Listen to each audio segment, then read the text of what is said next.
नमस्कार. मी विनीता अनुराधा वैद्य लिखित निवांत ही कथा मी आज आपणासमोर सादर करत आहे. तर आता आपण ऐकूया कथा निवांत.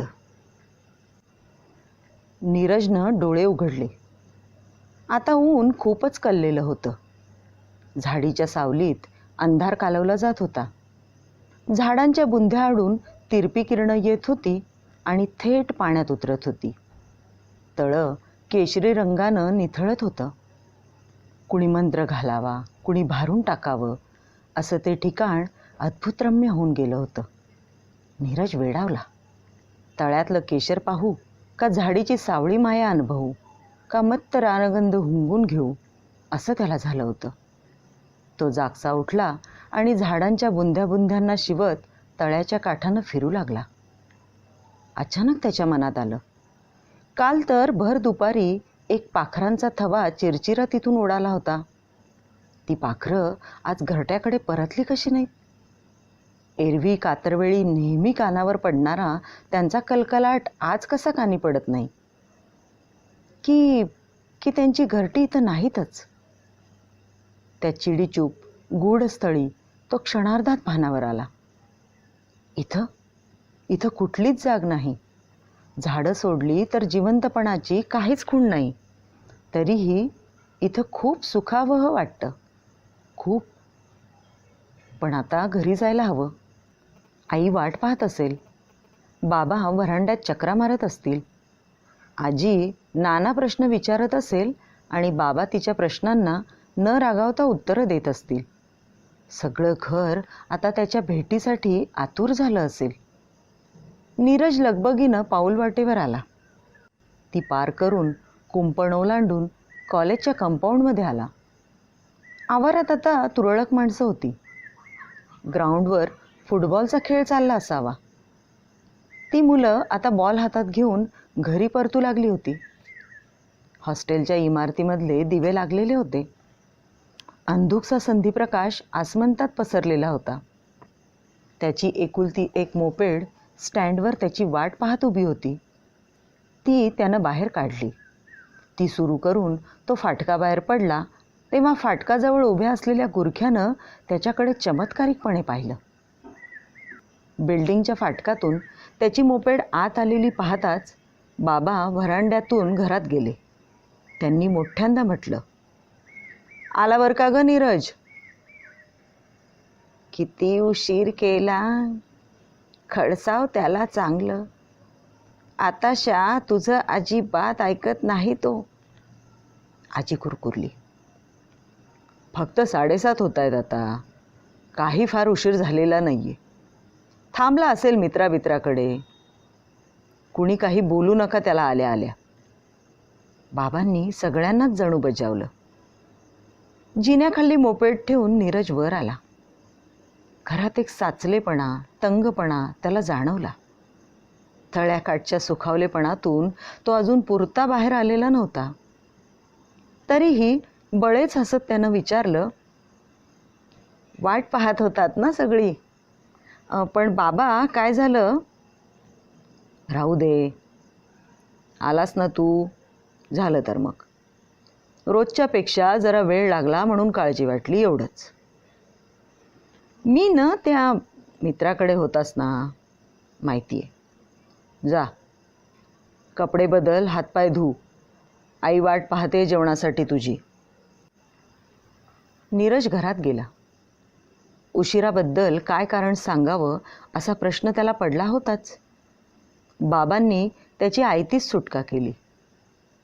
तो जिथं जाऊन बसत होता त्या ठिकाणाबद्दल तर त्याला कोणाशी बोलावंसं वाटतच नव्हतं. जणू ते त्याचं एकट्याचं राज्य होतं आणि त्याचं त्यालाच ते भोगायचं होतं. त्याची आणि त्या स्थळाचीच जणू ती गुप्त बाब होती आणि ते गुपित त्यानं कुणाजवळ बोलू नये असं जणू त्याला कोणीतरी सांगत होतं. नव्हे, तशी सक्ती करत होतं. त्या जागेचा त्याला छंद जडावा असं जबरदस्त आकर्षण त्या ठिकाणी निश्चितच होतं. तसा छंद नीरजला जडलाच. संधी मिळेल तेव्हा तो त्या जागी जाऊन बसू लागला. जमलं तर दुपारी, कधी संध्याकाळी, कधी सकाळी 9 वाजताच, कधी 3ही सांजेलाई. प्रत्येक वेळी त्या जागेचं निराळंच रूप त्याला दिसे. ते प्रत्येक रूप विलोभनीय असे. त्या प्रत्येक रूपाचा त्याला मोह पडे. तिथं पुन्हा पुन्हा जावंसं वाटे. असेच काही दिवस गेले आणि कॉलेज बंद झालं. परीक्षेच्या तयारीसाठी सुट्ट्या लागल्या. आता कॉलेजमध्ये येण्याचं कारणच उरलं नाही. नीरजलाही घरी थांबावं लागलं. घरी बसून अभ्यास करताना त्याला त्या तळ्याकाठची आठवण येऊ लागली. तिथं जाण्याची ओढ वाटू लागली. त्याची अगदी तळमळ होऊ लागली. पण त्यानं निश्चयानं मनाला आवर घातला. त्याला ठाऊक होतं तिथं त्याला बरं वाटत होतं खरं, पण त्याचा काहीच अभ्यास तिथं होत नव्हता. तिथं बसून निकरानं कितीही वाचलं तरी ते त्याच्या स्मरणातच राहत नव्हतं. तसं होणं त्याला परवडणारं नव्हतं. त्याला यावर्षी पास व्हायचं होतं आणि तेही चांगले मार्क्स घेऊन. घरी तो मन लावून अभ्यास करणार होता. प्रयत्नांची पराकाष्ठा करणार होता. त्याला शिकायचं होतं, खूप शिकायचं होतं. पहिल्या वर्षी सेकंड सेमिस्टरला त्याचा एक विषय राहिलेला होता. मागच्या वर्षी परीक्षेच्या वेळीच नमिताचा दिवाळ सण आल्यामुळेच तसं झालं असं त्याचं पक्कं मत होतं. त्यावेळी झालीच होती गर्दी तशी घरात. तिचे सासू सासरे, दीर नणंद, नवरा, आणखीन बरेच नातेवाईक यांनी घर गच्च भरलं होतं. 4 दिवस घरात गोंधळ होता. अभ्यासासाठी अर्थातच मित्राचं घर गाठावं लागलं होतं त्याला. त्या वर्षीच्या पहिल्या सेमिस्टरच्या वेळीही नेमका नमिताचा वर्षसण आला होता. तेव्हा तर त्याचे 2 विषय गेले होते. यावर्षी ऑक्टोबरमध्ये राहिलेला विषय निघेपर्यंत केवढा ताण होता त्याच्या मनावर. आता यावर्षी मात्र एक सुद्धा विषय राहू द्यायचा नाही. चांगलं पास होऊन 3rd इयरमध्ये प्रवेश घ्यायचा असा त्यानं चंगच बांधला होता आणि त्या दृष्टीनं तो तयारीलाही लागला होता. आता बेडरूममध्ये जागोजाग त्याच्या पुस्तकांचा, वह्यांचा, नोट्सचा पसारा पडलेला असू लागला. दुपारी आणि रात्री जेवायच्या टेबलावर त्याची अवजारं, पेन्सिली, pens, drawing sheets, board, pins हे राहू लागलं. रात्र रात्र जागून मशीन ड्रॉइंग्स काढली जाऊ लागली. पुस्तकांचा, नोट्सचा, रेफरन्स बुक्सचा फडशा पाडला जाऊ लागला. असा त्याचा अभ्यास अगदी भराला आला आणि नमिता बाळंतपणासाठी माहेरी आली. बेडरूममधून आणि स्वयंपाकघरातून नीरजला गाशा गुंडाळावा लागला. समोरच्या खोलीत आजीसोबत त्याला मुक्काम ठोकावा लागला. तिचे नाना प्रश्न, तिथंच TV, बाबांची विश्रांतीही तिथंच आणि सगळ्यांच्या गप्पाही तिथंच. आईचं सारखं या खोलीतून त्या खोलीत कामं करत फिरणं आणि नमिताचं तिच्या मागे मागे करणं. काम करता करता आईनं म्हणावं, कशी ग तुझ्या सासरची माणसं, नवा लागल्याशिवाय पाठवलं नाही. मध्येच काही झालं असतं म्हणजे काय होणार ग, तिथे पण डॉक्टर आहेत ना, तिकडच्यांनाही काळजी आहेच की. किती जपायचे मला तिकडे सगळे. असं नमितानं म्हणताच नीरजला वाटायचं, मग आलीस कशाला इथं गर्दी करायला. पण तो उघडपणे काही बोलायचा नाही. निमूटपणे बेडरूममध्ये जायचा. पाठोपाठ 5च मिनिटात नमिता तिथे यायची. त्याची पुस्तकं बाजूला सारून पलंगावर लोळत म्हणायची, आवर रे तुझा पसारा, मला पडू दे जरा, कंबर भरून आली आहे माझी अगदी. स्वयंपाकघरातून आईही म्हणायची, नीरज तू जरा बाहेर बस बाळा, मी आजीला आत बोलवते हं. नमिता, त्याची परीक्षा आली आहे ग जवळ, जागाच नाही बघ त्याला अभ्यासाला. त्याच्या सारख्याच परीक्षा चालू असतात, पण ही मोठी आहे ग, 2ऱ्या वर्षाची 2री सेमिस्टर, महत्त्वाची परीक्षा आहे ही. मागच्या वर्षी एटीकेटी मिळाली म्हणून किती नाराज झाला होता तो. पण तेव्हा तुझा वर्षसण होता. त्या आधीच्या परीक्षेच्या वेळी दिवाळी झाली आणि त्याआधी 12वीच्या वेळी तुझं लग्न. म्हणजे माझ्यामुळे त्याच्या अभ्यासाचं नुकसान होतंय की काय. आता तू आणि फाटे फोडू नकोस.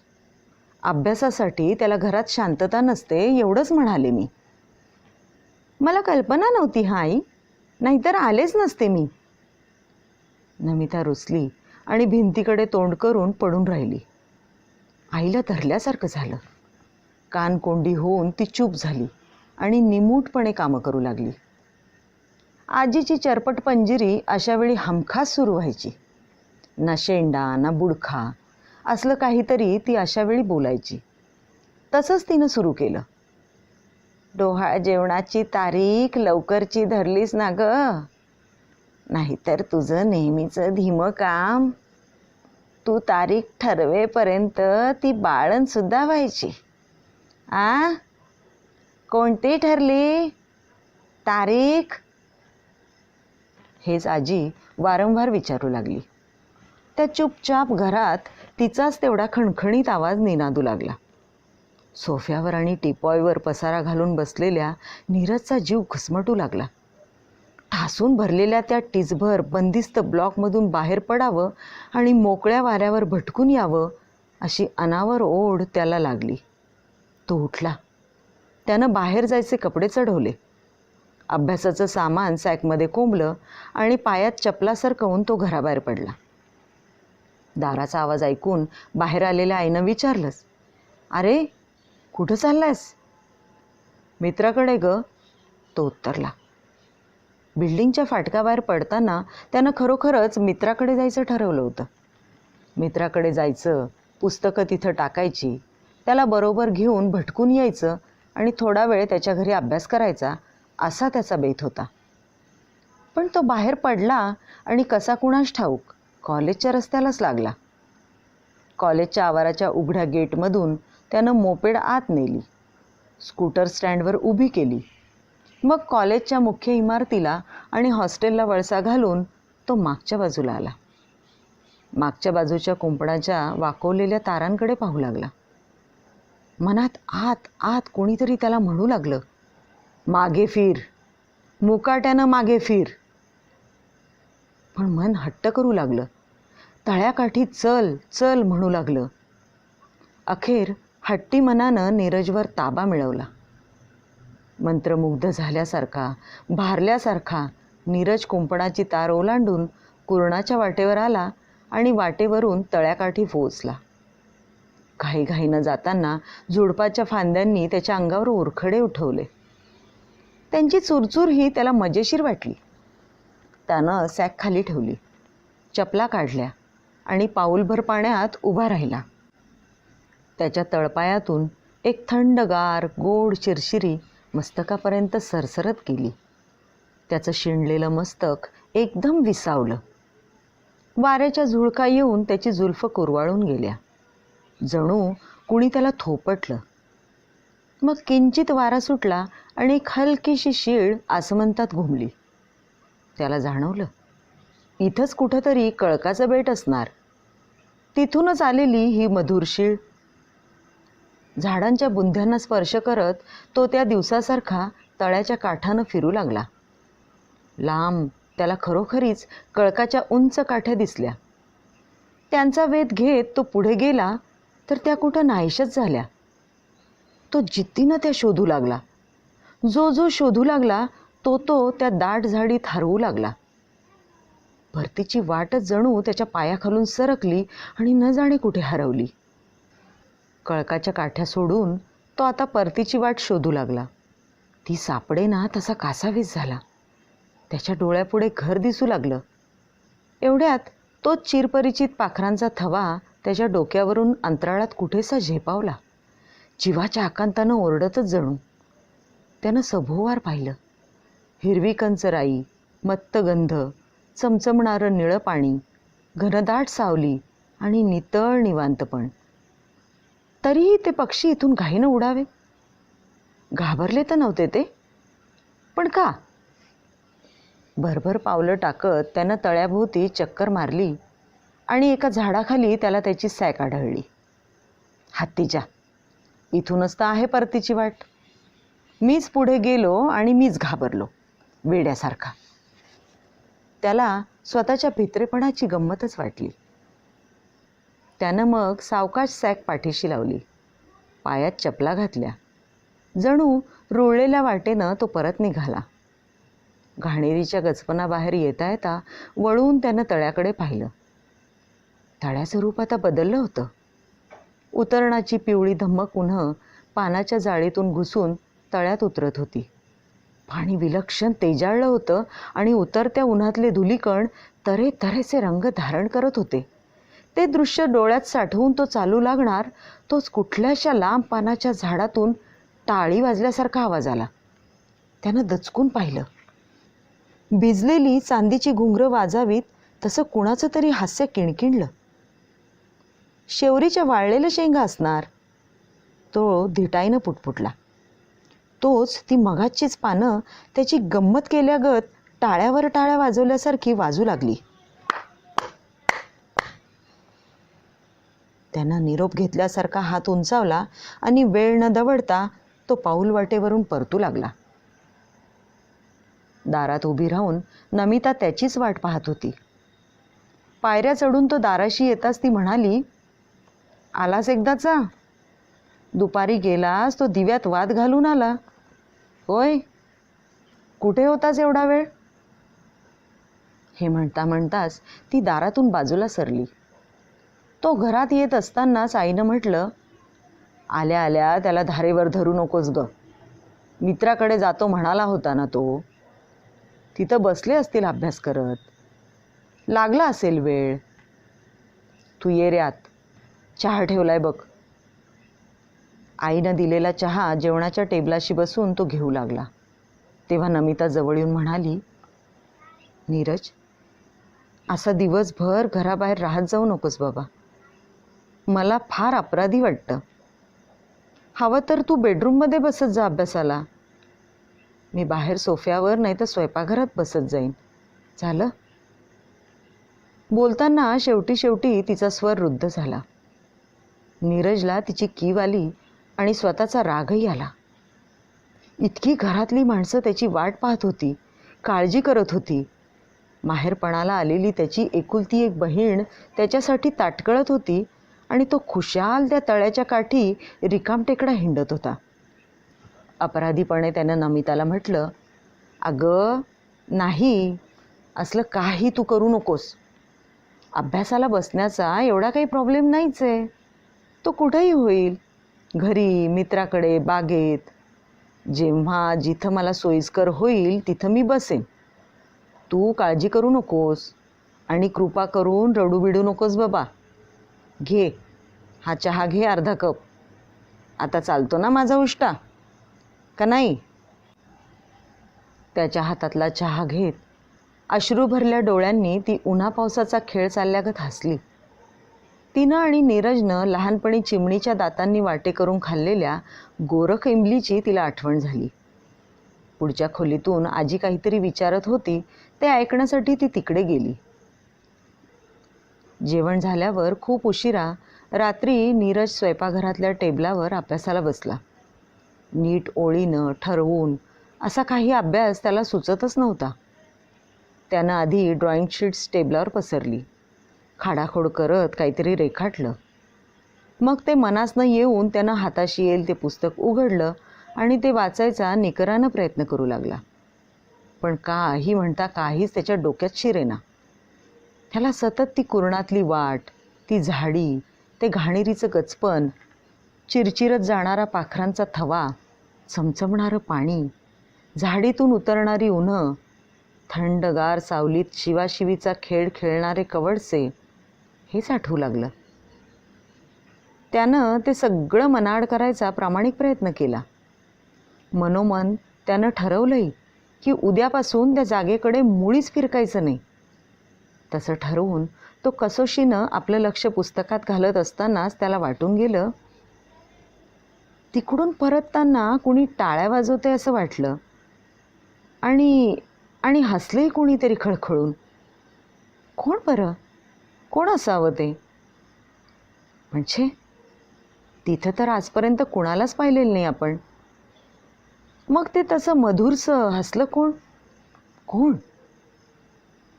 दुपारी आजी आणि नमिता पुढच्या खोलीत टी व्ही पाहत होत्या. आई स्वयंपाकघरात बसून काहीतरी निवडत होती. नीरजचा बेडरूममध्ये अभ्यास चालला होता. 2:30-3चा सुमार झाला आणि त्याला अचानक वाटलं, तिकडे जायला हवं, त्या तळ्याकाठी पोहोचायलाच हवं, जाणं अगदी आवश्यक आहे. जावं नव्हे, जायलाच हवं. पुस्तकं फेकून तो ताडदिशी उठला. बेडरूमचं दार उघडून बाहेर आला. त्याला असं अचानक बाहेर आलेलं पाहून आईनं विचारलं, तुला चहा हवा आहे का? आता करणारच होते मी. बाबा येतीलच आता. मग करेन की तुझा आधी करू? नको, चहा नको आहे मला, जरा मित्राकडे जाऊन येतो, तो उत्तरला. हे म्हणताना त्यानं आईच्या नजरेला नजर दिली नाही. पायजम्यावर अंगात शर्ट अडकवून पायात चपला सरकवून तो निघाला. घाईनं खाली येऊन त्यानं मोपेड काढली आणि तो भरधाव निघाला.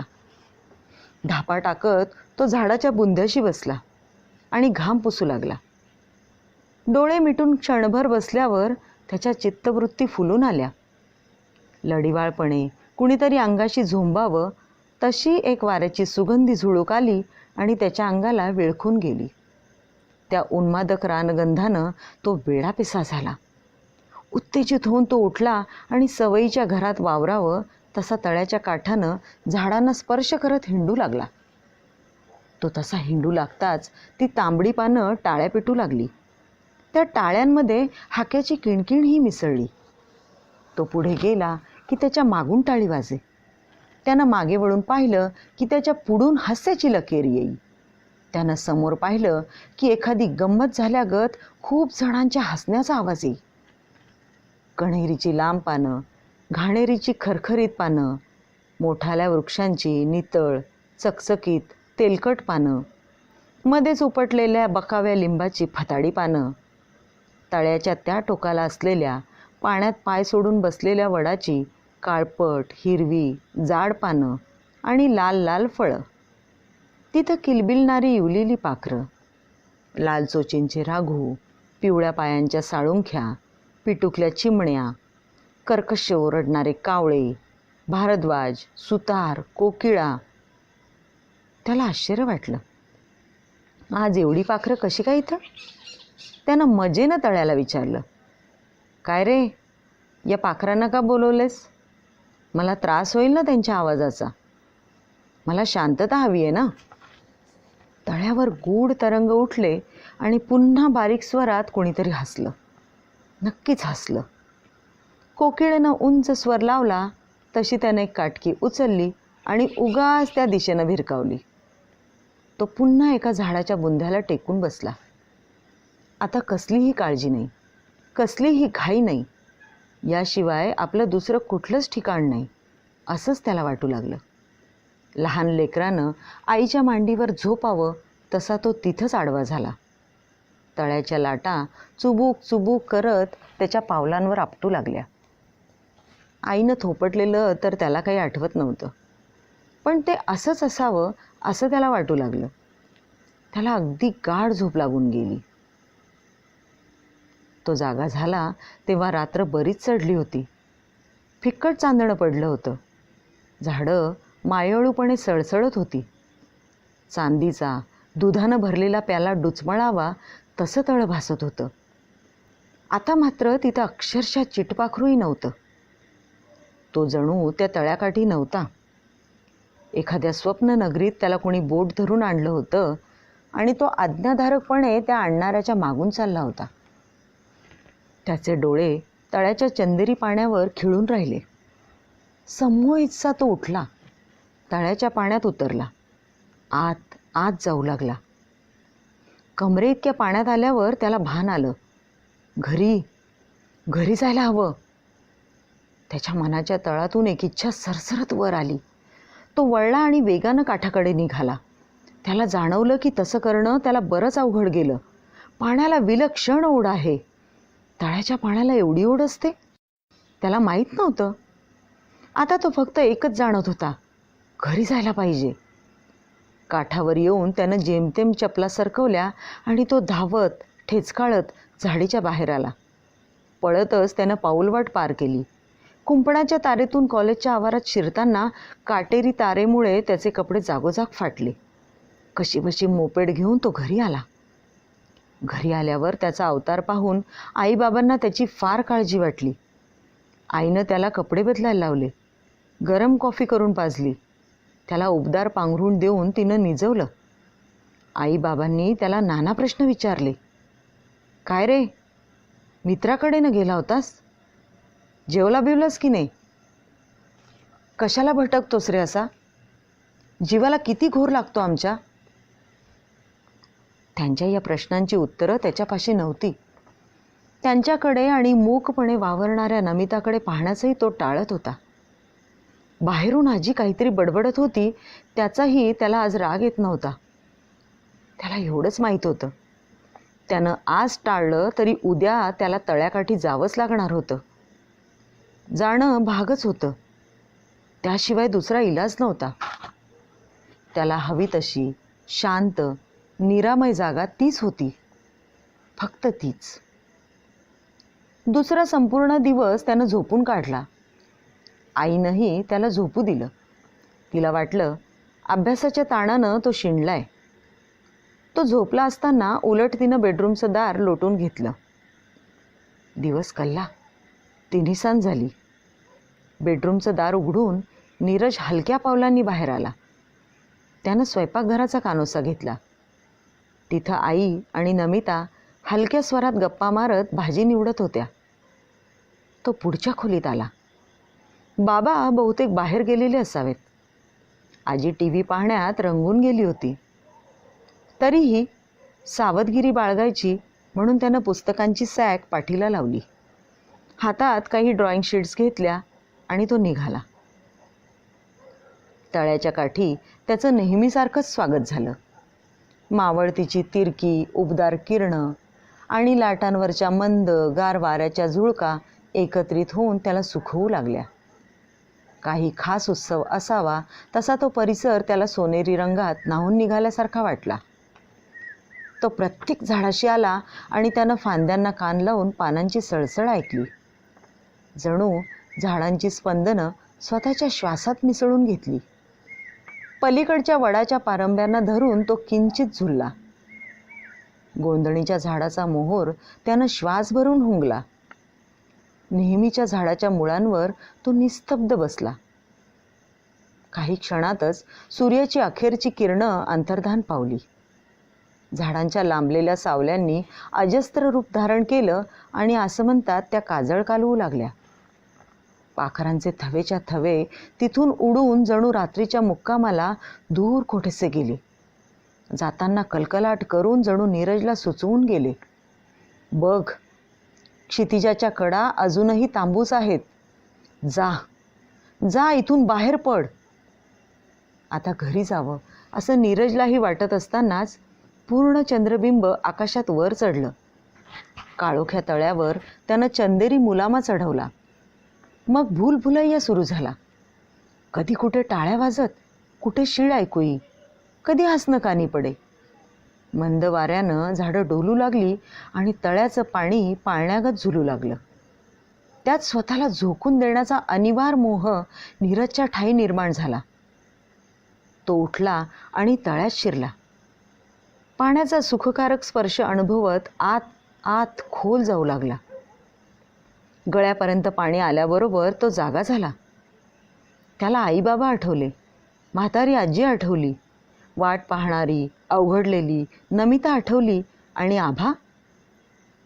तिच्याशी तर अजून नीट ओळखही झालेली नाही. आत्ता तर कुठे ती त्याला आवडू लागली आहे. तो माघारी फिरला आणि सगळी शक्ती एकवटून काठाकडे जाऊ लागला. पण आज पाण्याला भयंकर ओढ होती, भयंकर. पाणी त्याला आत लोटू लागलं. पाण्यात एकाएकी प्रचंड लाटा उठल्या. त्याच्या डोक्याच्याही वर उसळणाऱ्या लाटा त्याला बुडवायचा चंग बांधल्यासारख्या रोरावू लागल्या. काठावर मंद झुलणाऱ्या झाडांनी आता रूप पालटलं. सोसाट्याच्या वादळात सापडल्यासारखी ती पिसाटागत अंग घुसळू लागली. 7 मजली आवाजात कुणीतरी खदाखदा हसू लागलं. कडाडून टाळ्या पिटू लागलं. 2-4 गटांगळ्या खाऊन नीरज पार तळाशी पोचला. तळ्यात खोल खोल बुडाला, खोल खोल बुडाला. कॉलेजच्या आवारात पोलीस नीरजच्या मोपेडपाशी तपास करत घोटाळत होते. बाबा दीनवाणेपणे त्यांच्या मागोमाग फिरत होते. प्रिन्सिपल आणि प्राध्यापक विद्यार्थ्यांची गर्दी हटवत होते. आभा रडत होती. नीरजचा तपास काही लागत नव्हता. त्याची मोपेड आणि तीवर लटकवलेली सॅक बेवारशासारख्या स्टँडवर पडून होत्या. कुंपणापलीकडे कुरणाच्या वाटेच्या टोकाला, झाडीच्या गचपणात, तळ्याच्या काठी एक नीरजच्या चपला सोडल्या तर बाकी सगळं पूर्वीसारखंच होतं. पूर्वीसारखंच, निवांत, समाप्त.